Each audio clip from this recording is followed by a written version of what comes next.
Hey everybody, welcome back and thanks so much for watching. Today I'm trying to make Deborah's gumbo, and we all react like this when we eat it. That's right, Deborah's a longtime friend of the family and chef extraordinaire, and she was kind enough to let me film the entire process in her kitchen. It was Christmas night 2019. From the roux all the way to the crab legs and shrimp, I filmed and filmed. And then appropriately, 2 years later, I've acquired some basic editing skills and can put it together. What say you, Gary Unmarried? Sorry, Gary. I'm hanging up my shoes. I can hit the Rusty Anchor anytime I want. I also want to show you my disaster in trying to make Deborah's gumbo for the first time. It did not go well. I was so excited to try, spent way too much money, and ruined the entire thing. So embarrassing. I can't even tell you. And so disappointed that now my birthday gumbo will probably be a hot dog and some chips. But I figured it's important to show you my failure so you know what not to do. Follow Deborah. This is your gumbo. But it's some oil or butter. I use both today. Okay. And I put some flour in, and now you're simply going to cook the flour. Okay. And this can be a very, not necessarily lengthy process, but if this scorches, I have to dump it all and start all And start all over again. How long do you cook your roux for? And how do you know when it's ready? You want it dark. Dark. Now you added a little bit more flour and you added some more oil. Right. Sort of low. Okay. There you go.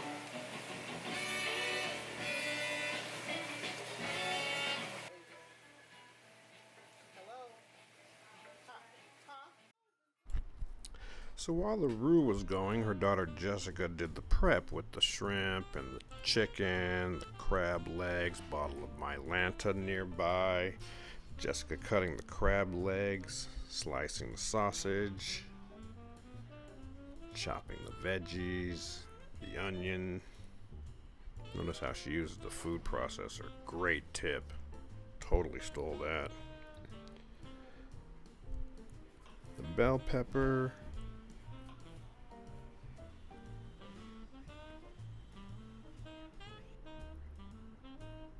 Into the bowl. Parsley. That's dried peeled shrimp that they add for flavor. It's hard to find. Back to the roux. That is roux. Ooh, look how dark it is now. It's almost like chocolate. You want the roux to stop cooking. I don't want it to burn. I don't want to do anything. I see that can of tomato sauce in your hand. Ooh, look at that.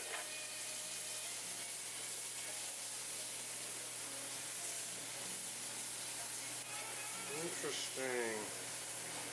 So the can of tomato sauce goes in right after the roux is done. Stop that. And it stops the cooking process of the roux. So while I transfer this into another pot, it stop cooking. Start cooking. Good. So look at the size of that stock pot.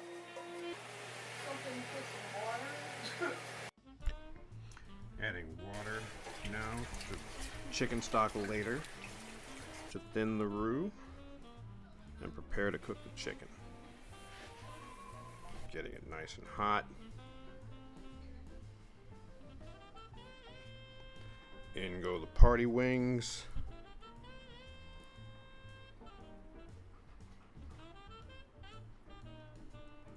The veggies, bell pepper. See how she's steaming the sausage there? There goes the onion. In there. There goes the parsley.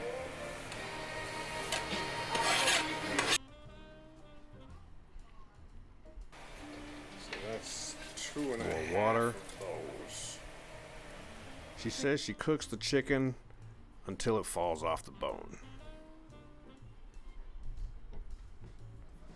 Garlic.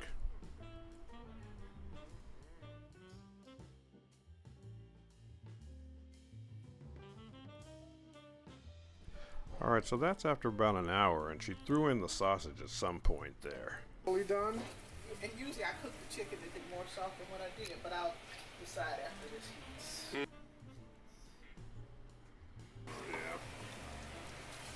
Oh, yeah.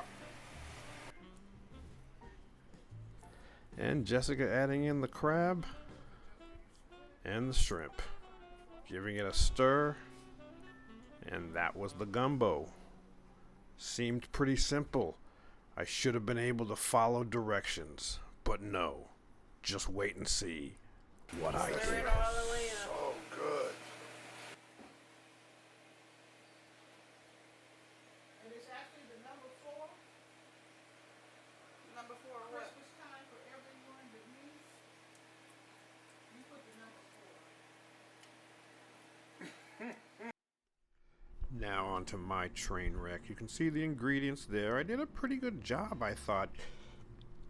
Simple ingredients. There's the chicken. I got the shrimp. I even peeled the shrimp and saved the peel so that I could make kind of a shrimp stock. There's the crab legs or crab claws.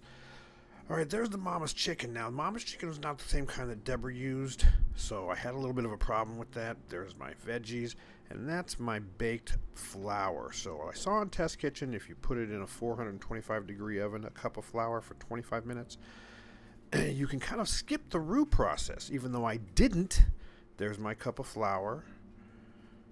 There's my clarified butter. It's a half a cup of ghee, which is clarified butter. I thought I'd save a couple calories. There's the shrimp shells going into the pot with butter.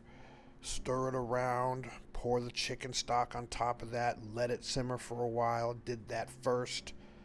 So far, so good. Bay leaves going in there. So I just let it simmer and steep for a while.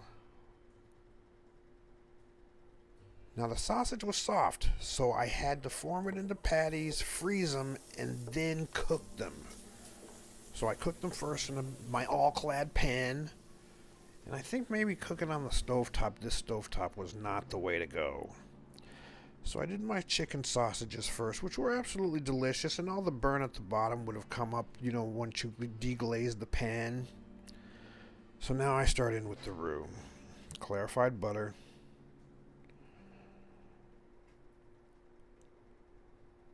A neutral oil, I use vegetable oil, half a cup. And most recipes that you see online say a cup of flour, a cup of fat, oil, and butter. So that's what I did.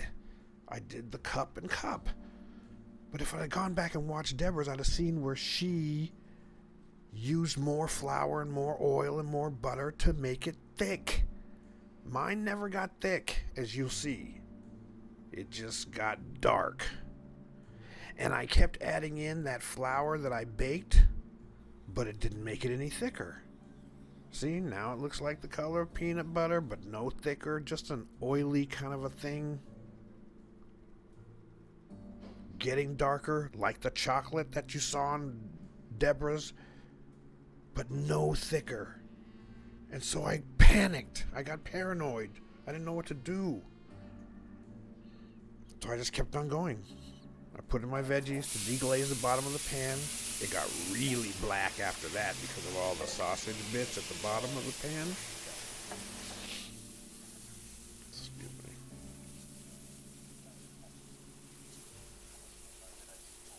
And then I put it in the stock pot. Oh, no, I added the tomato sauce. That was pathetic. See? And then there goes the chicken stock. Chicken shrimp stock. In goes the chicken and the seasonings.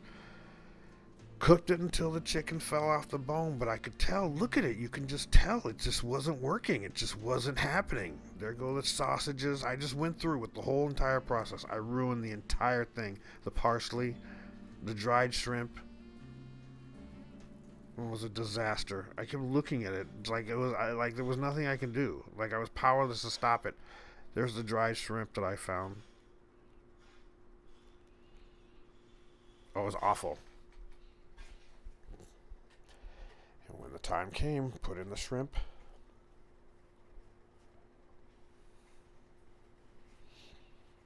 Put in the crab. And just knew. Now here's the thing. The taste, not so bad. But the texture, ugh.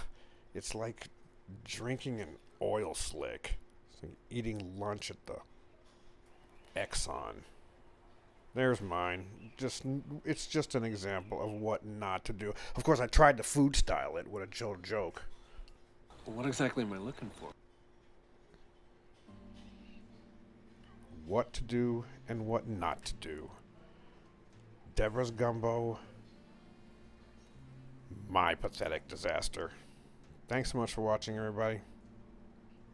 You don't want that to happen to you, Gumbo. Like and subscribe. We'll see you next time.